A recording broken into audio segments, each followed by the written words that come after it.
welcome to another episode of Unclocked and Unbothered. Today we have our special guest, Wendy. Wendy started playing piano at 3 years old, picking up the cello at 10, pursued music through university in Montreal, and somewhere in the middle of that fell in love with beautifully plated desserts and decided she wanted to understand them. So she taught herself pastry, started part time in a local bakery, moved to Toronto for fine dining, and then got the opportunity to work at a Michelin star restaurant. From the outside, that sounds like a dream, but from the inside, it wasn't Wendy's. Mentally, physically, emotionally, the environment was fueled by ego, pride, and adrenaline. She was one of the only people honest enough to admit it was tearing her apart. So she left, posted one video, and 3 months later, already making four figures a month as a UGC creator, while building a personal brand about the honest reality of being 23 and figuring it all out. She also offers one-on-one UGC consulting for people who want to start but don't know where to begin.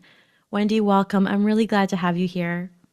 Thank you so much for having me. I'm so excited to be here. Yeah, your story sounds amazing, and I feel like a lot of people can relate to it.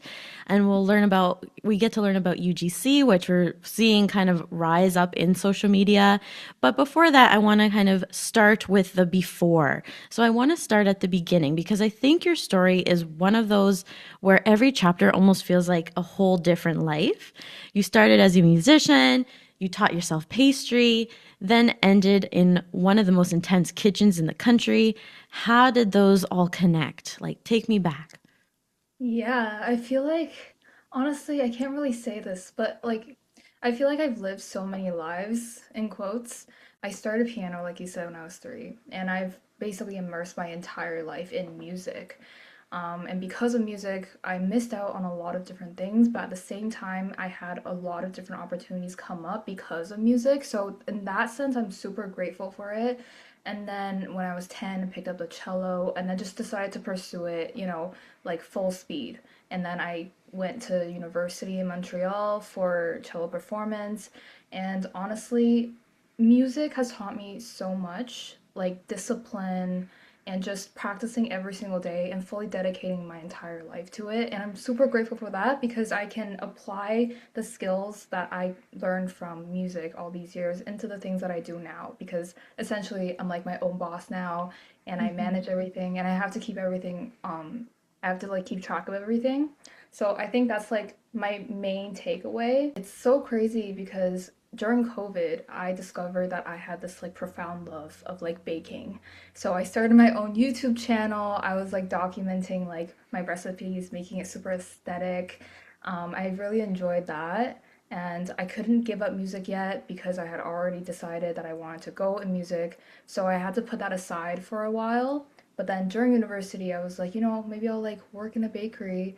And I had a lot of fun doing that. I first started working at a vegan bakery and I learned a lot of like different techniques. And you know how like when someone starts in a kitchen, they're a dishwasher. So I started in that bakery as a dishwasher for like 3 months. And then my boss was like, okay, like you can start making desserts too. So then I learned a lot like croissant lamination and like just like making things like in huge batches because that bakery was like kind of popular. But it was really fun. It was like a great group of women. And then it just kind of progressed into this bigger thing after I graduated. I was very dedicated to music still, so I had like been practicing all the time and I like dedicated all my time to my final recital, which I'm still very proud of. Sometimes I watch back the video like and I'm just like, wow, like I think I sounded pretty good. I feel like for musicians it's kind of rare to have that because you always just pick at your like the things that you miss during performance, and because you're performing you're so nervous, sometimes you miss things and you watch back on the videos and you're like, wow, like it's really rare to have that like feeling and be like, wow, like I did good there. After that I had to move back home with my parents because I didn't have a job lined up. I mean, it's very hard for musicians to actually get like a full like career out of it unless you're like the best in the country. And like after graduation, I didn't know what I wanted to do. So I was like, maybe I should just pursue music. So I I went to Germany for an audition, but It was like so weird because I didn't feel the same passion I had for music anymore. So I wasn't putting as much effort and time in music. So I bombed that audition in Germany. It's so tragic because I went to Cologne and I was like, "Ah, I can't wait to be like in the school studying for my master's." But then I bombed it. I got so nervous because there were so many people that were better than me. After that happened, obviously I was kind of devastated and disappointed in myself. So I was like, you know what? I don't think music is like it's gonna work for me at all. I just sat at home all day and started applying to jobs on Indeed. I was like pastry cook, whatever, because I wanted to experience what it was like working at an actual like restaurant kitchen. I just wanted to learn essentially. I wanted to learn the techniques, how a kitchen actually works, and just how the process is, you know? I didn't have any prior experiences.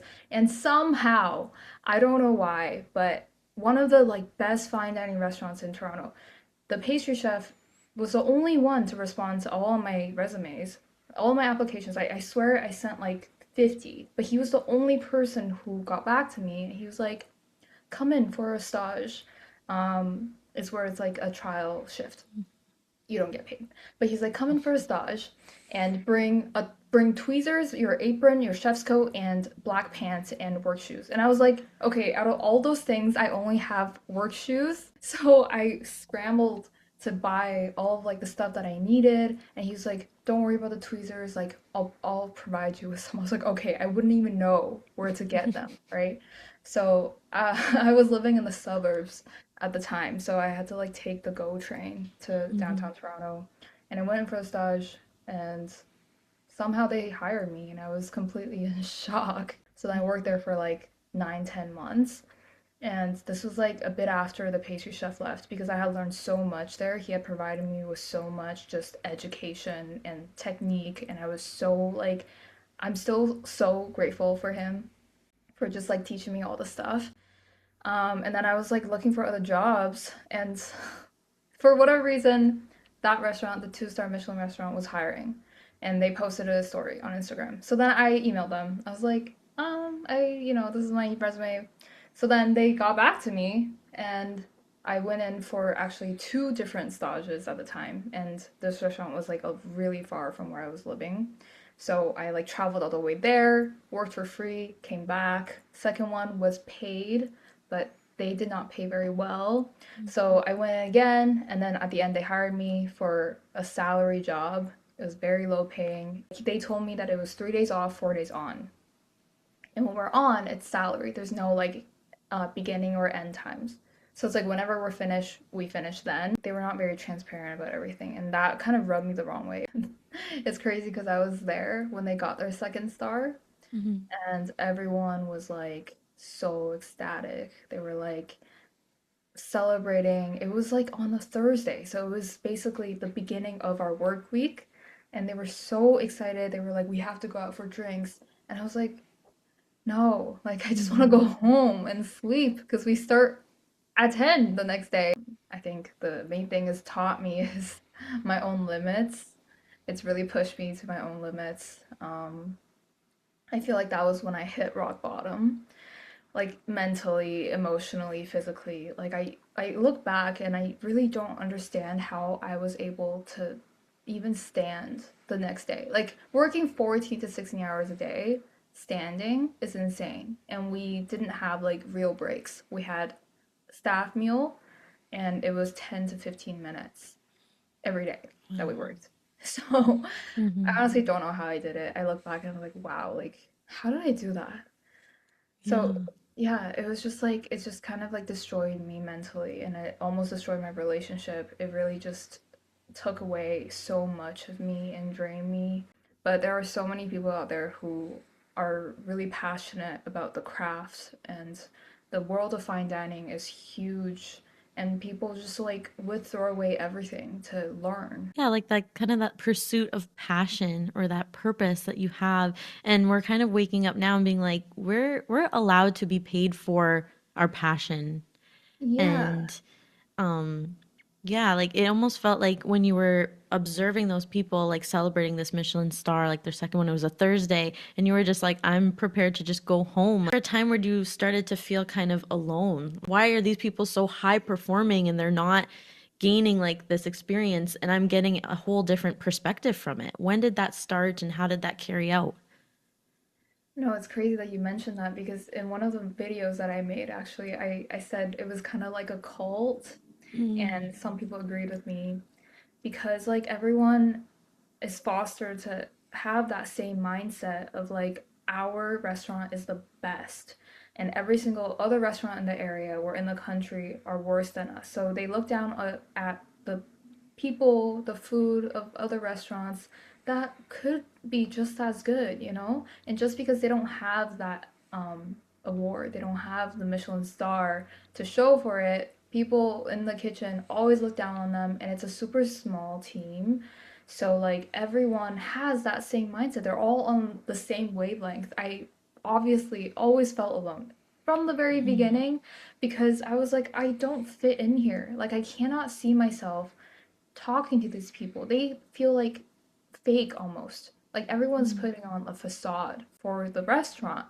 And it was really hard to like actually connect with people because I felt like I was always dying. I felt like I was struggling so hard while everyone else who was just head first, like pushing themselves to the limits and just taking on whatever negativity there was. But yeah, it Yes. was like even when I just first started, I think I always tell this to people. The time that I was there for 5 months. It might sound short on paper, but it felt like a year. Like genuinely, it felt like a whole year that I was there, and I felt trapped. I was so scared of leaving because I was scared of being judged. I was scared that they'll think that I'm weak for not wanting to stay in the same environment that everyone else is thriving in. When I try to talk to people about my struggles, like when I'm working there, because I spend so much time with these people, right? We have to talk about something. And it's just like they've all accepted it as it is. Like they've all accepted this lifestyle, they've all accepted the negativity they get, they've all accepted it as a part of who they are. And I was like, I can't see myself doing that ever. Like I don't want to ever like be that or have that mindset because that's not who I am. Yeah. And yeah, it was just crazy. I honestly really wanted to leave like since month two. Month two, I was like, I can't do this anymore. I was just like, but I was so scared of leaving, so then I ended up staying for another 3 months. Yeah, and that's just because of that identity that you were worried about. You were worried about being perceived as like you weren't enough or you were judged for leaving or like you didn't have the strength in you, but that wasn't actually the real reason for it. It's just something that was consistently being bombarded like in your face. You were being yelled at and you were kind of losing your own identity in the work. Mhm. And I feel like a lot of people can relate to this because, like, I came from a healthcare background, and all I ever wanted to do when I started was help people. So I went Right. into the hearing industry to help people hear. And then you Okay. get into it and you notice that really it's just all about sales, or this person can have a mild hearing loss, but they're like, no, you have to push the sale. And it just became so salesy. And I was never good at making target because I'm an honest person. If that person doesn't need it, I'm going to be honest. And I would take a lot of like mental health days, which we should be allowed. That's what we're paid for. And I remember my mentor telling me, like, you shouldn't use your days off. There's something interesting about going after like excellence, whether it's like music or healthcare, fine dining, that the world really just celebrates the achievement, but nobody actually thinks about what it costs. And what did that level of pursuit cost you that people looking in couldn't see? In the beginning, everyone is so like they're just so driven, and I feel like I was like that too in the beginning because I was like, oh my god, I'm so eager to learn. I can't wait to see like what new dishes we put up, and I was like so eager. I was like, oh my god, like I would love to like pitch my creative ideas to like my boss, and then maybe he'll think about incorporating it into the new menu because like the menu changes seasonally and sometimes it like, changes more often. But I realized quickly that they obviously it's a two-star Michelin restaurant. They're not gonna take ideas from their cooks. there's so much ego in the kitchen, Mm-hmm. like it's really hard to describe, and there's no sense of community, let's say, because like it just feels like everyone's there to get better on their own and to just get to the next level in that restaurant. Like that's why everyone is pushing so hard because they think that they're able to achieve the next role, like the sous chef, right? Yeah. Everyone wants that position. The restaurant's not gonna honor that. They're not Mm-hmm. gonna just like make you the sous chef because they see you're working so hard. If they can pay you next to nothing, they're gonna keep paying you next to nothing. It's true. My nervous system was always triggered. I was always like in fight or flight. So I couldn't even like fully calm down on my days off. And it was really just it was horrible. Like I don't really know how to explain it into words. But Mm-hmm. yeah, essentially I was mentally really just drained and I Like was at burnt rock out. bottom. It was brutal, Yeah, yeah. honestly. There's like this form of burnout, and it almost sounds like a different form of like a corporate ladder where people are really just trying to Hmm. like move up and be a sous chef. But just like you said, if you're going to set the tone where you will be paid for less, unfortunately, they're so stuck in that experience that they don't see what's outside of it. And in a lot of ways, you were almost like tapped out of that, or you were being pushed out of it to see this other like broader perspective of it can't be tainted by this anymore. And it was almost like a protection. And maybe one day you will get back to it, even though like the systems that were played out in this world did not create like a sustainable like happiness with your passion and purpose. You'll find different ways to cultivate it in the future, and I think that's what Yeah. you're pushed towards. And you said that your turning point, or when you finally decided to leave, was when you had a week off, so you had Yeah. that time to actually reflect. And because you were saying like on your days off you couldn't even like have that time to restore your nervous system. So it gave you, when you get that week off, in that week you realized that you were better than that place. So tell me about that week. What shifted when you finally had that space? I'm gonna take a week off and then I'm gonna feel better and then I'm gonna go back stronger. But I already had this thought in my mind where I'm like, I have to leave, right? But at the same time, I didn't know what was gonna come for me after that because I had like no plan. And it was funny before when you mentioned, it reminded me of a conversation I had before with a friend. And I said to her, I was like, I feel like the biggest lesson I learned was to not make your hobby a career because it really kills a lot of Mm-hmm. like your passion for it. So I think that's my advice is to just keep your hobbies as your hobbies. Because even now, like when I have like no creative mind for baking anymore, even though I would love to have that back, and I'm sure it'll come back at some point, but I've kind of gotten closer to music again. I kind of veered towards music again because I'm teaching. Because before I moved, I was teaching two little kids piano, and now I'm teaching an adult the cello. So we have lessons every week, and I'm kind of enjoying that where I get to choose my own time. I get to, spread my education and help others learn the instrument that they're so passionate about. And it's great seeing like other people loving the things that I love too. Mm-hmm. But honestly, going back to your question, after that break, I was so nervous about talking to my manager and quitting because I was so afraid of what other people thought about me. I was so afraid of just the judgment that would come from it because kitchens are the most judgmental places on the planet. People there do not have filters. They will say whatever and everyone is just ruthless, like they're blunt, because that's kind of the personality you have to develop in order to work in a kitchen. It's really cutthroat, right? So everyone's sort of like that. Yeah, I decided to quit and gave my 2 weeks in. And what's kind of crazy is that after I took my vacation, I came back and two people of the team had left. Hmm. So that made me even more anxious. I don't know why I was worried for them because they had people lining up like out the door to get a position at this restaurant. But eventually, I built up the courage and I actually did, and it was very relieving. And I was counting down the days. What can I do now, right? Because I feel Mhm. like I just like threw away this like path that I was building and did not know what I was going to do with my life.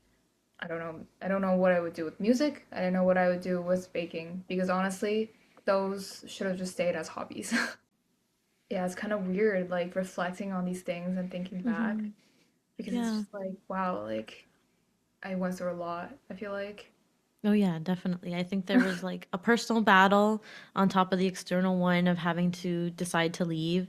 I also think that, when other people were leaving, maybe that was an invitation to be like, it's not just me, right? Yeah. There was other people in the motion of it as well. And you mentioned that like hobbies should stay your hobbies. I always say that as well, as like Yeah. leave your hobbies and have it be your outlet, be your creative outlet. And hey, if something stems from that naturally, like when you said you went back to music and how you started teaching it, and that just came from a passion. It didn't come from how am I going to make money from this? You came back to it naturally.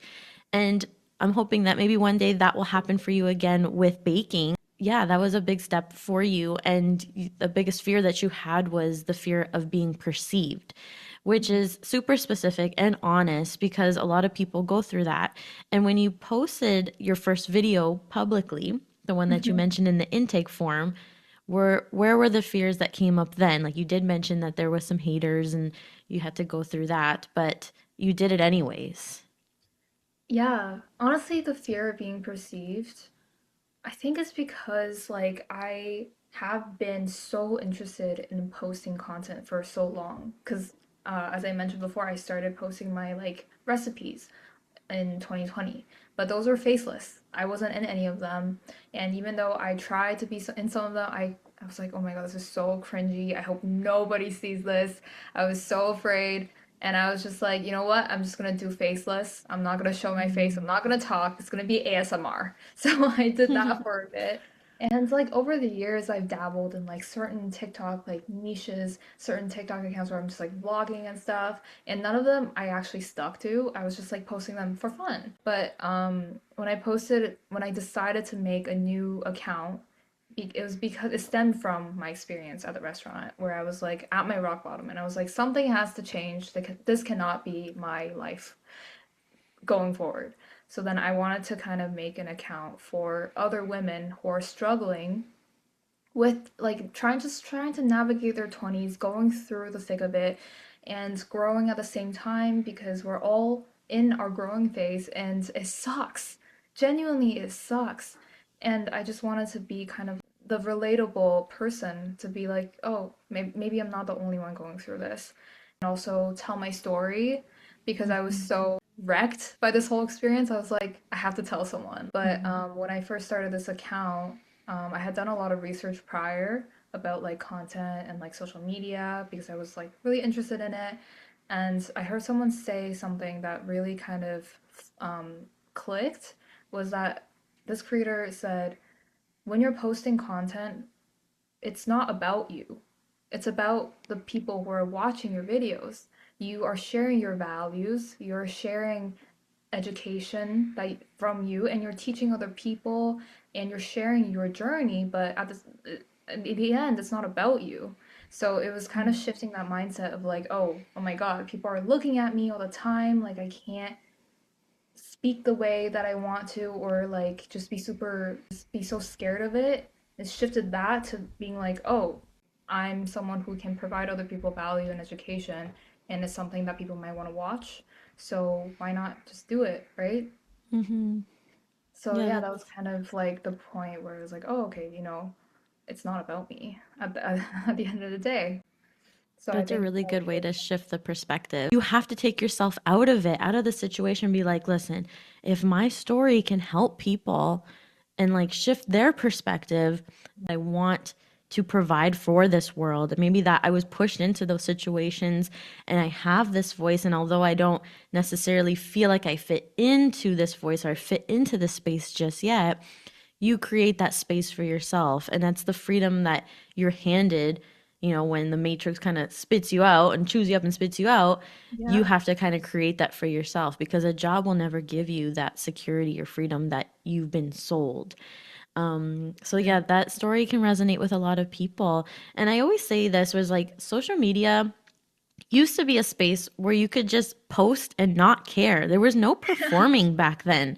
There was Yeah. like, it was a space for creativity, and then it slowly got morphed into people just copying people and having the same voice and looking for the Mhm. followers and getting that like clout, right? And Yeah. now I feel like it's slowly shifting back. And I think what creators like us will show people that this is supposed to be an outlet for you to start your business, gain an audience, gain a community. Mhm. And it's always funny because they say like the people that like your posts are strangers when your friends won't like them. Like, I know. so you just Yeah. have to be cringy, like block the people that you Yeah. need to block because it's only cringy till you actually make it. And yeah, I'm gonna be looking back Yeah. on maybe episode 1 or 2 and being like, oh my God, why did I sound like that? I sounded so Yeah, performative. But for sure. slowly you move through that. And the difference between somebody that's done it forever and yourself is that they started and you Mhm. didn't. So just start Exactly. somewhere, right? Exactly. No, I Hmm. completely agree. Because even now, when I look back on my first video that I ever posted, I'm like, why am I talking that way? I sound so rigid. I was like, Hmm. wow, like I was trying really hard, right? I've gotten a lot of good things from social media. Like I feel like it's improved the way I speak, the way I communicate, Hmm. and just like the way my thoughts flow. And I feel like it's just been a really great platform. I'm like grateful for it every single day. I'm grateful for all the opportunities it's like gotten me. And honestly, I feel like it's such a great feeling when people actually like come to you for Hmm. advice or they come to you and be like on the same journey. Or I'm like, wow, like I love to hear yours because this is so interesting. Wow, it just feels really great to know that like I'm not the only one who went through Yeah. this and there's also other people that felt validated by the things that I said, which made me feel so happy. And Hmm. I just feel really grateful. It's truly inspiring. And you've been on this journey for the last 3 months, is that correct? Like 3 months Yes. in your UGC journey, Yeah. and you started posting publicly for the first time. Now you're already making income from this, right? And what does Yes. that actually feel like from the inside? Because from the outside, it looks fast, like 3 months, you're already making income. I want to know what the reality of those 3 months were actually like building this. Oh my God.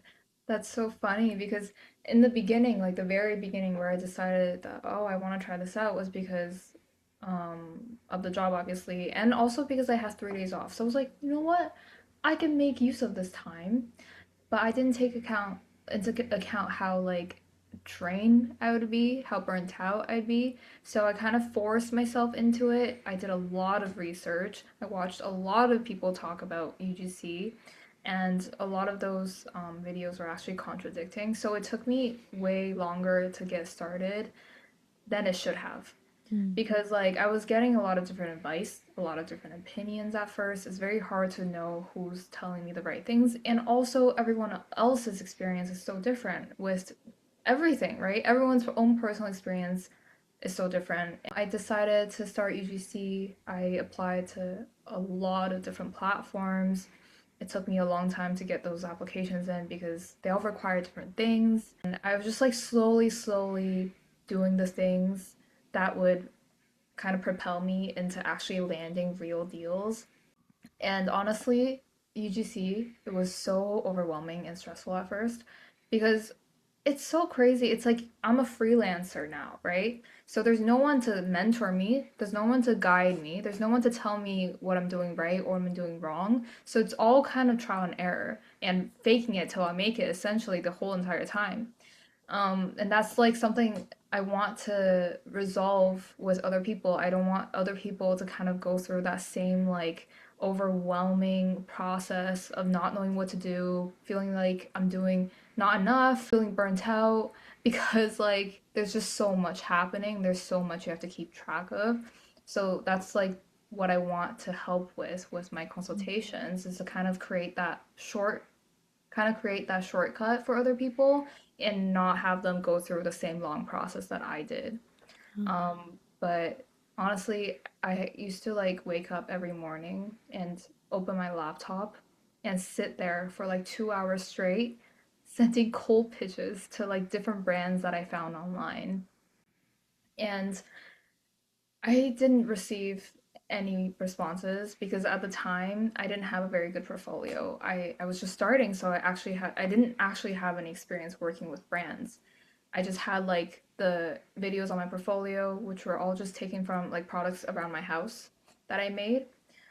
And I just wasted a bunch of time like pitching to different brands, and it was not a great way to start. Mm-hmm.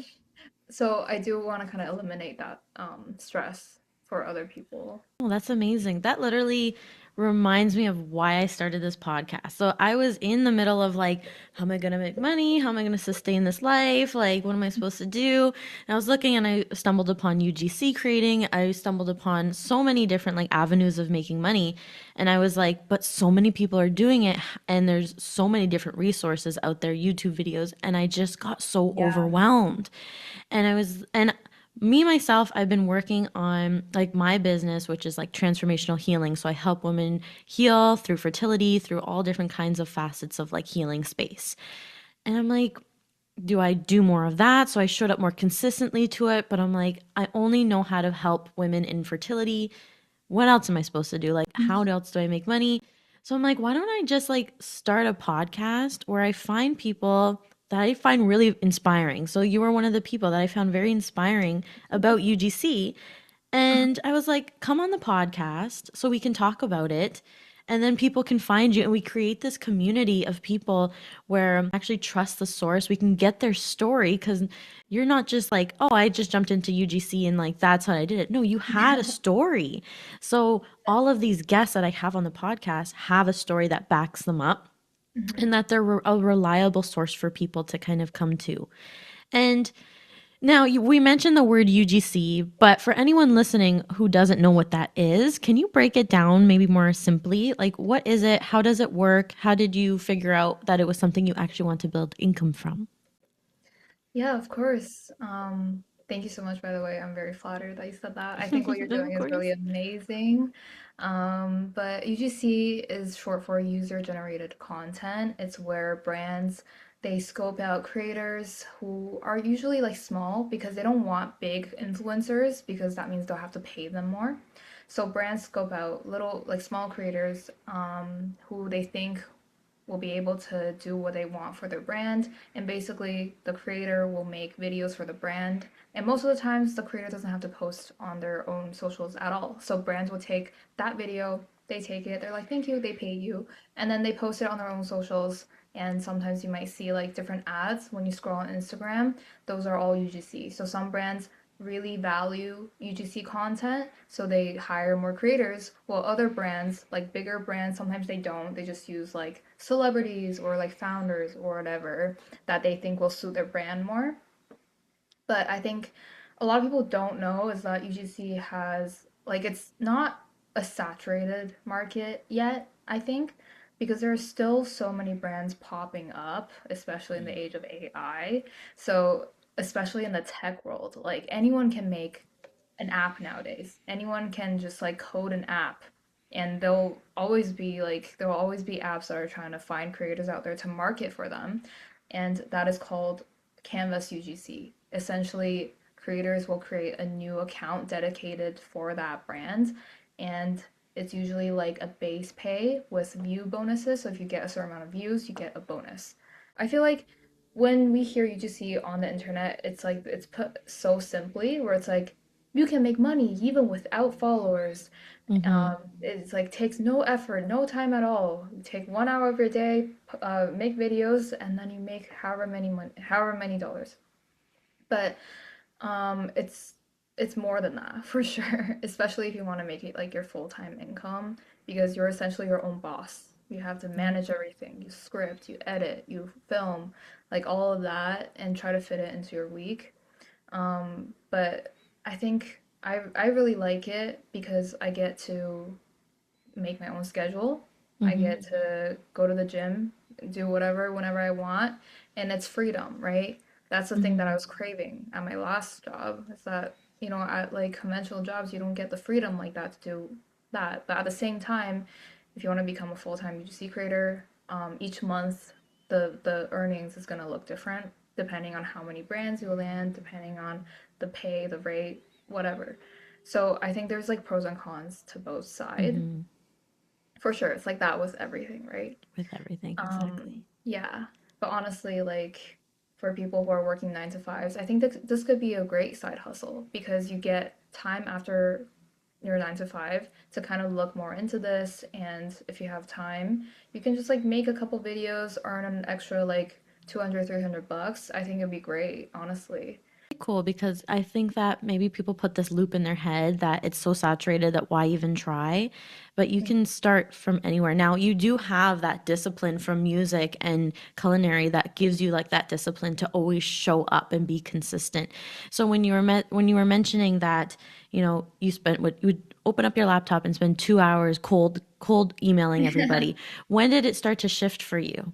I dedicate a lot more of my time in like scripting, filming, coming up with video ideas, and it's like definitely not a linear journey. I feel like every creator goes through like different phases, like ups and downs for sure, where like you just feel so discouraged because like your video Hmm. didn't do well. And I've kind of learned to kind of step away from it. Like to not let it affect me. Like my Yeah, views don't define me as a creator or as a person, and just to really like post because I want to post because I want to bring something to the world and the platform, to share my insights, to share my what I have to say to other people. that's amazing. Yeah, so I Yeah. think it's really important as creators to really not focus on the numbers and to really just focus on what we can really bring. You show up more authentically that way. I feel like people can resonate more than if you're pushing yourself, you're already tired and you're like forcing yourself to do this. And your content is about navigating your life in your 20s, your finance, career, personal growth, the reality of it for women. You mentioned recently realizing that the future you're building isn't just for you anymore, it's for your future family.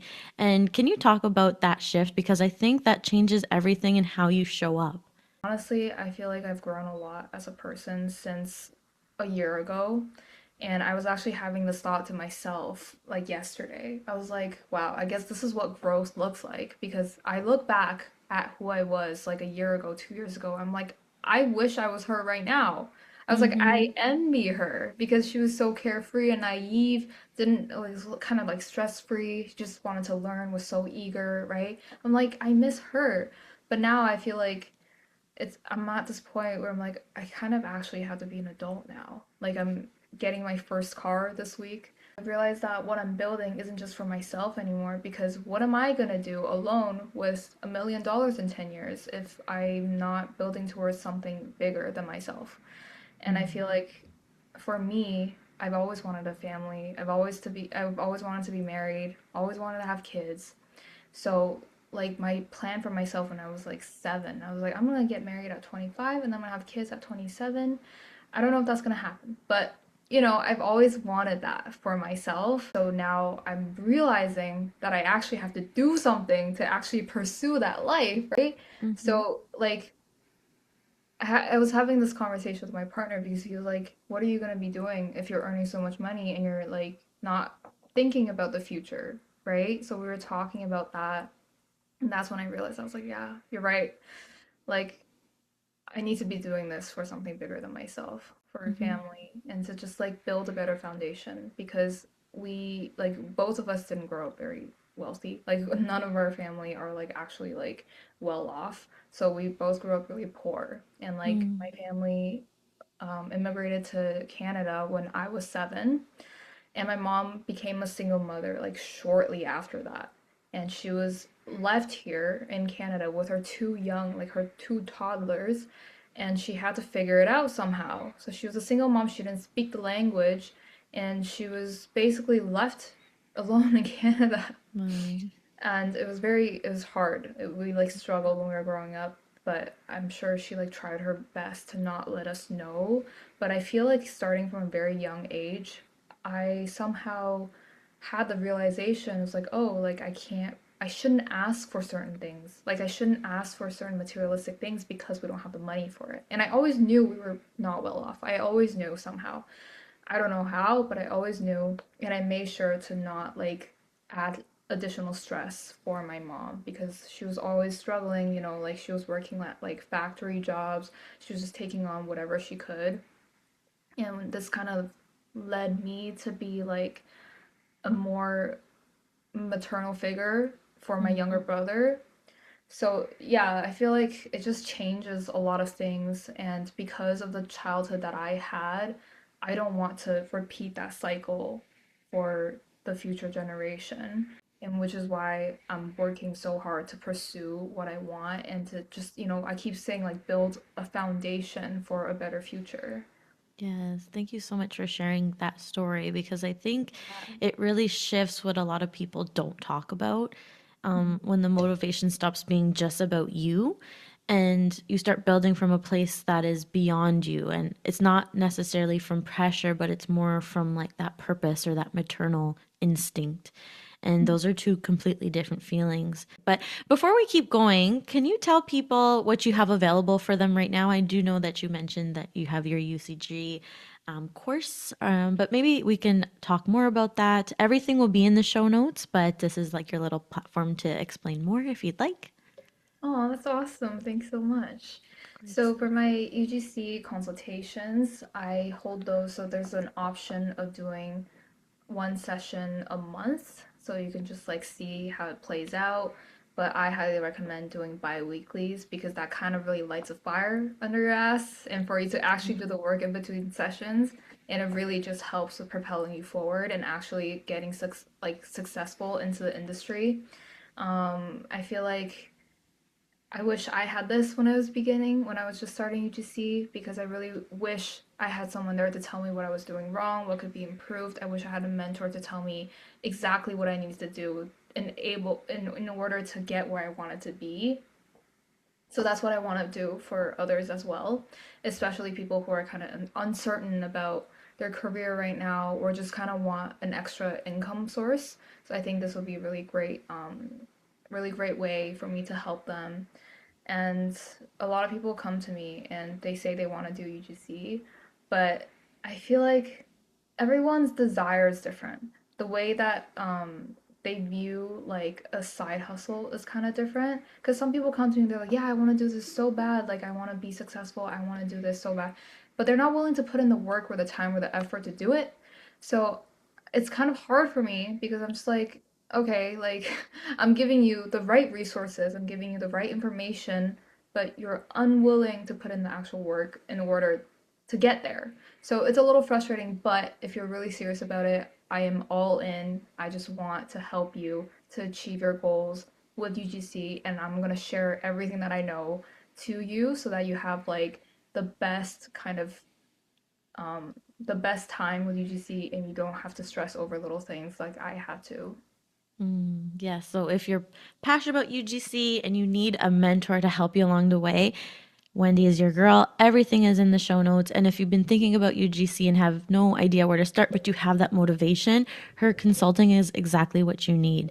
And because she went through it herself, so Yeah. she remembers everything. And you can find her at Up Level with Wendy on Instagram, but that will also be in the show notes. Now, before we end off here, I want to sit here for a minute because you're 23 and you've already been through what some people don't go through until like their 30s or 40s, like multiple identity shifts, world class career, starting over from scratch in public with experience.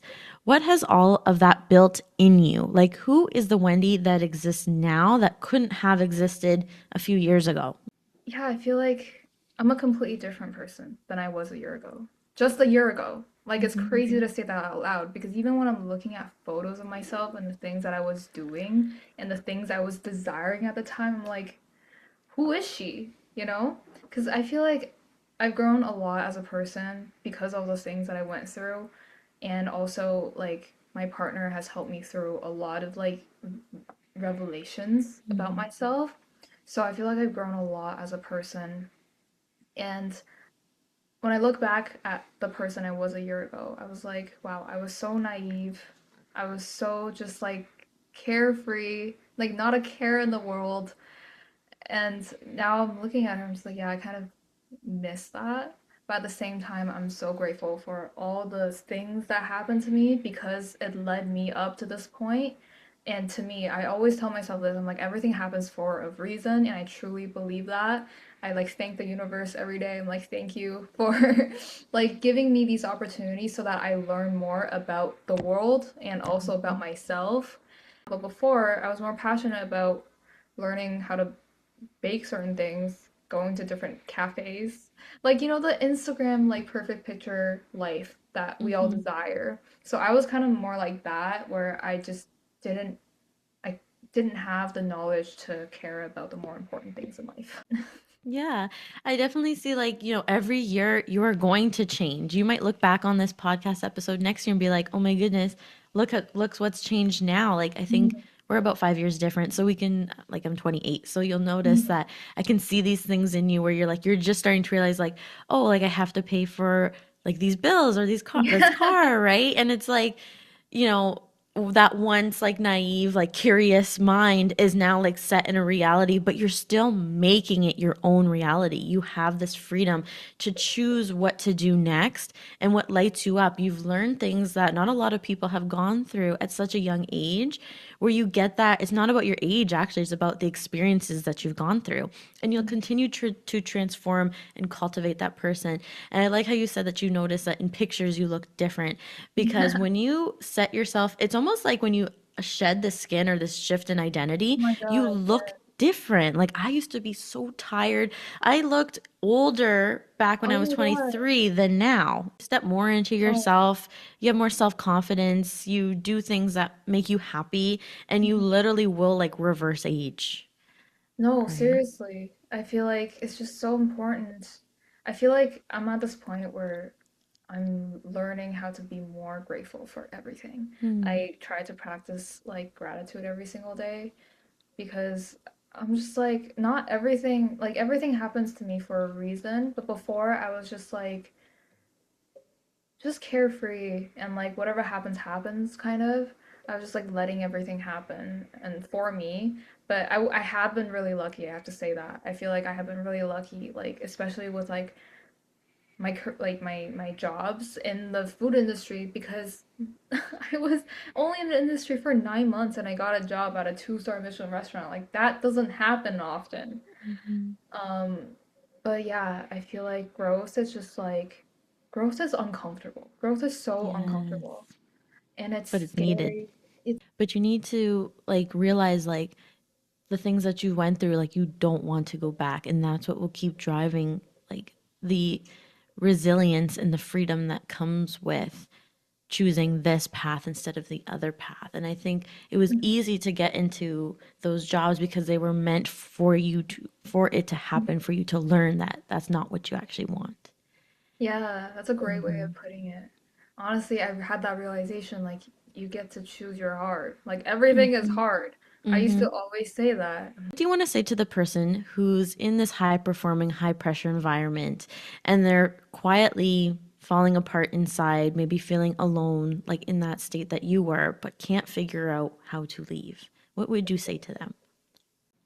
It kind of ties into what we said before about choosing your own hard. Hmm. You kind of have to like weigh it out in your head. It's like, is my passion, is this worth it?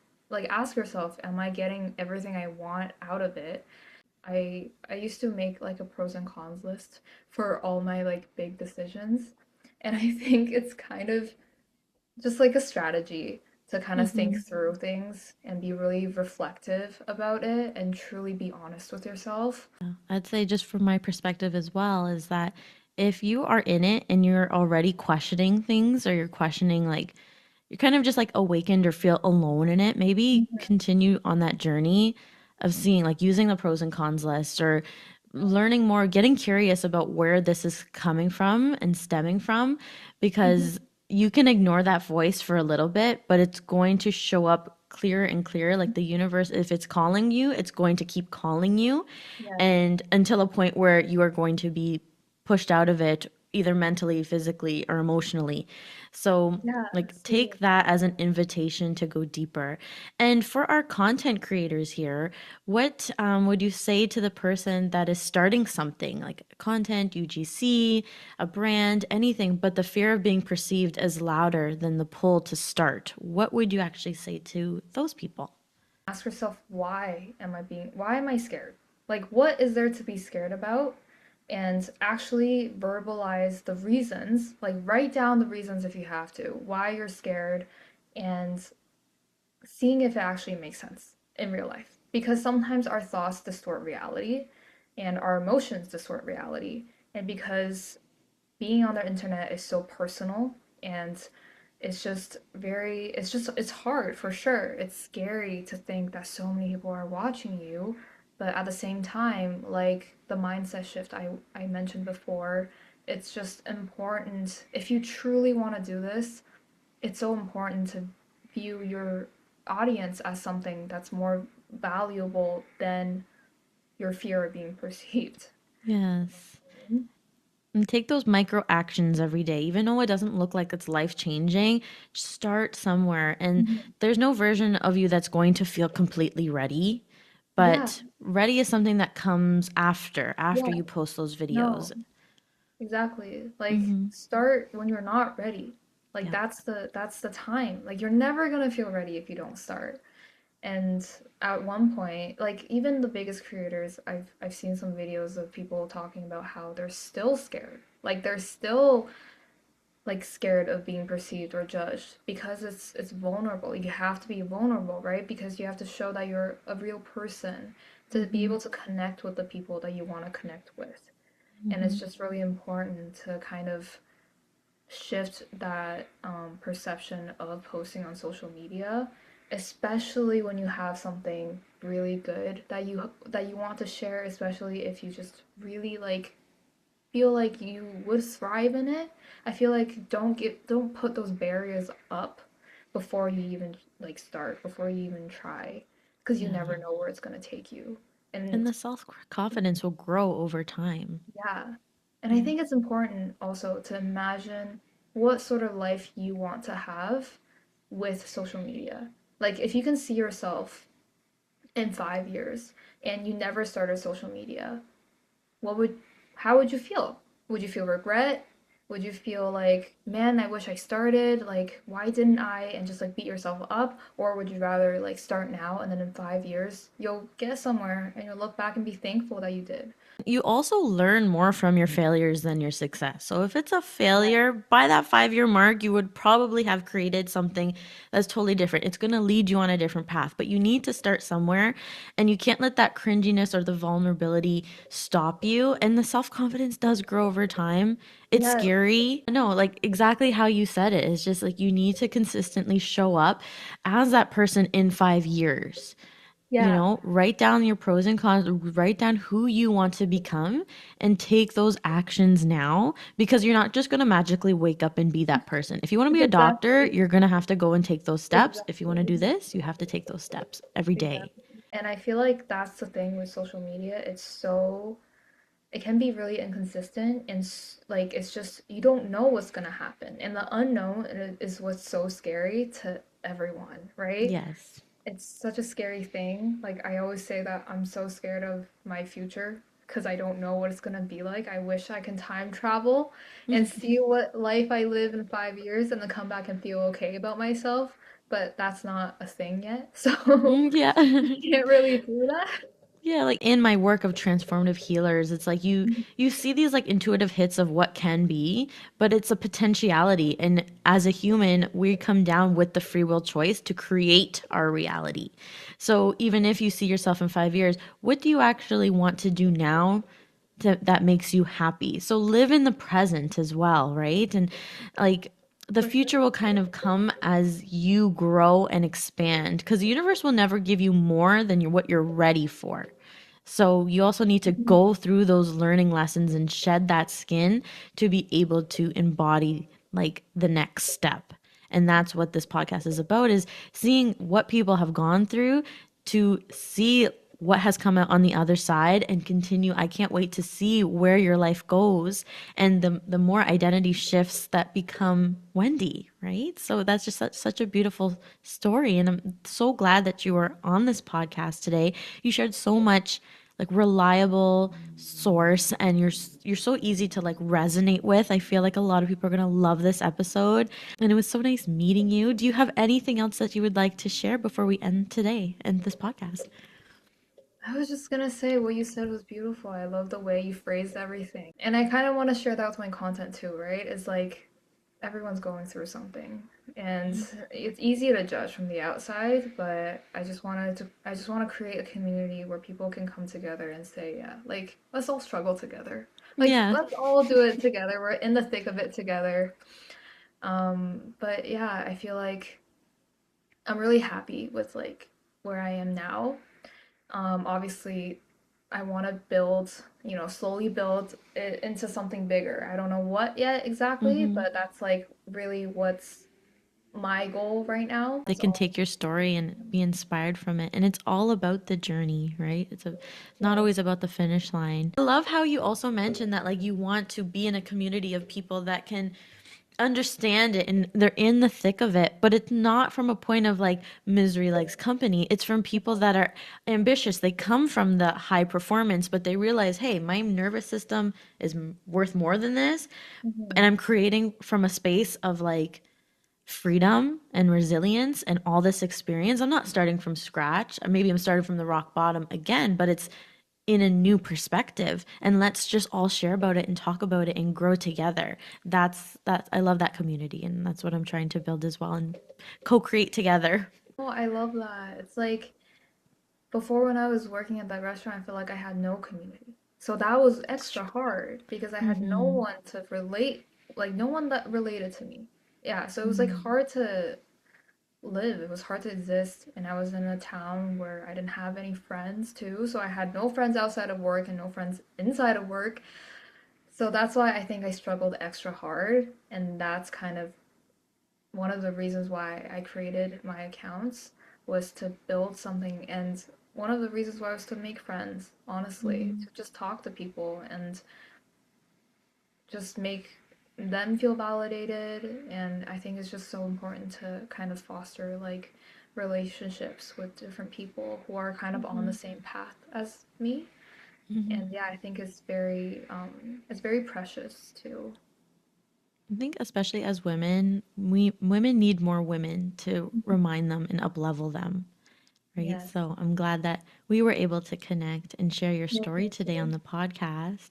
I'm so honored that I was your first podcast, that you got to Yes, be on. You're my first UGC creator on this podcast. So, and one of my first early podcast episodes. So I'm so honored to have you here. And thank you so much, Wendy, for being here today. I'm very honored that you reached out to me. I had a lot of fun chatting with you. It feels like I'm just like talking to like a friend that I've known for a while. Oh, It's no, very for real. That's how it yeah. felt too. Thank you, everyone, for tuning in to another episode of Unclocked and Unbothered. I want to say something about Wendy before I let you go. She's 23. She's 3 months into this, and she sat in this space today with more self awareness than most people develop in a decade. What I keep coming back to is something she said about the fear of being perceived and how she posts, anyways, because I think that's the whole point. It's not the strategy, it's not the plan, it's not the perfect timing. Just the decision to be seen as a real version of yourself and trust that it's enough. And she did that at 23, and it's already working. If you're sitting on something, a video, a brand, an idea, a version of your life that scares you to even say out loud, let this episode be the nudge. You don't have to have it figured out, you just have to start. You can find Wendy in the show notes below, and I'll see you in another episode. Stay unclogged and unbothered.